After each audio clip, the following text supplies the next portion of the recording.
Ever wonder why you can skip meals and cut calories but never see the scale budge? Well, weight loss secrets coming up.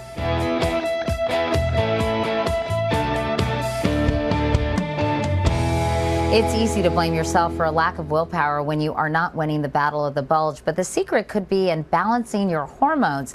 Here to tell us all how to give ourselves a hunger hormone makeover is Marjorie Nolan-Cohn, National Spokesperson for the Academy of Nutrition and Dietetics and author of Belly Fat Fix. How are you? Nice to see you. Nice to see you. So this is so interesting to me. It's all about your hormones, or at least they play a big role in maintaining a healthy body weight. Hormones are the signalers in our body. They are the control center. And we now know that hormones play a role in not only weight gain, but our inability to lose weight once we're already overweight or obese. So let's talk about the two hormones that are kind of responsible, one for making you feel hungry and one for making you feel satiated. And the first one is the one that makes you feel hungry, and it's called ghrelin. Yes. How does ghrelin work? Well, ghrelin works on a schedule that we can predict, but we can't control. And it's secreted by special cells in the lining of our stomach. And it's also secreted in the certain areas of our brain that control metabolism, thirst, hunger, as well as a part of our brain called the mesolimbic reward system pathway. So how do you get a ghrelin reduction? Right? Right. Well, ghrelin is really interesting in that there's no way to shut it off. The only way to shut it off and to tune it down is to actually eat. So it starts by eating on ghrelin schedule, not necessarily your schedule. We know through science and research that ghrelin peaks about 3 times a day, at 8 a.m., 12 p.m., 6 p.m., and then there's a smaller peak around 3 p.m., which coincides perfectly with the evolutionary times of meals. What are ghrelin suppressing foods? Lean beef, 95% or more fat-free, as well as non-fat plain Greek yogurt because it's low in sugar and high in protein, and white fish also is a very ghrelin suppressing food because we can eat a lot of it for a little bit of calories. So you're really looking for foods that sort of placates the ghrelin hormone. Exactly. Thinking in terms of the carbohydrate category, we want to aim for lentils or beans, sweet potatoes, and rolled oats. Those are also very ghrelin suppressing foods because they're high in fiber and they're high in a component called resistant starch.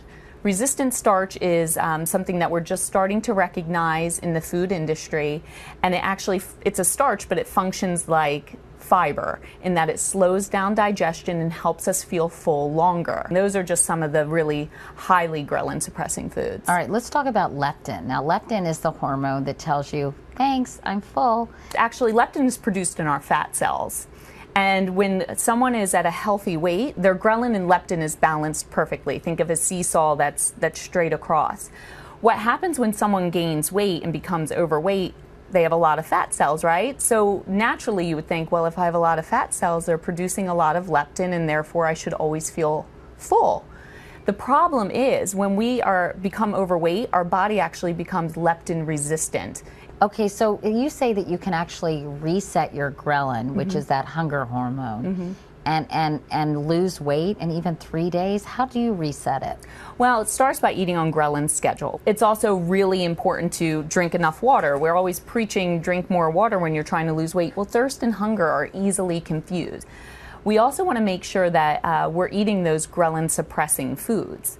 And the other key element is making sure that you don't exercise too much. When you exercise too much, which is something that I see often with people wanting to lose weight, they hit the gym thinking it's going to help by doing a lot of cardio, when actually exercising too much sends a starvation signal to those ghrelin producing cells, and it makes you want to eat more, and it actually stimulates more ghrelin production. When you say don't over-exercise, what does that mean? It means cut back on the cardio. Resistance training, focusing on muscle growth and muscle repair is the most important thing because that's actually going to stimulate a metabolic process which ultimately burns more calories. This is an exciting new area of research. Do you think as sort of the medical establishment understands these hormones better, it will be easier for people to maintain a healthy body weight? The ghrelin-leptin balance was really only discovered within the past 6 to 7 years. So it's only now that we're able to apply it to real life. Until now, it's only been information that scientists have known about. Marjorie Nolan-Cohn, thank you so much. It's so interesting. Thank you. And hopefully it will help a lot of people. And meanwhile, thank you for watching.